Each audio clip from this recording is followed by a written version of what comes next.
At may isang ACM na walang print yung lumabas sa resibo noong bago pa magsimula yung botohan, nung ini-initialize pa lang yung machine, kaya na-delay yung simula sa pagboto doon sa clustered precinct 221 ng mga 20 minuto. Samantala, Ivan, yung nakikita nyo ngayon ay live situation dito sa GB Lontoc Memorial Integrated School.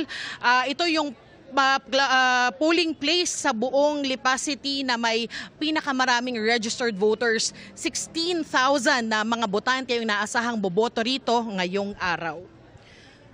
Mula rito sa Lipa, Batangas, ako po si Darlene Kai ng GMA Integrated News. Dapat totoo para sa eleksyon 2025. Darlene, yung print out ng boto ng botante, assurance yun na nabilang ng tama yung kanyang boto.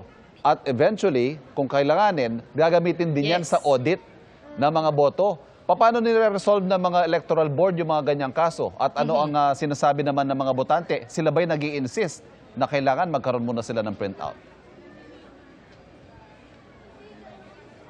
Lahat ng mga botanteng na-witness o nakausap natin na nakaranas ng ganitong klase ng problema, hinihintay talaga nila at ini-insist nila na magkaroon ng printout yung mga resibo. So, ang ginagawa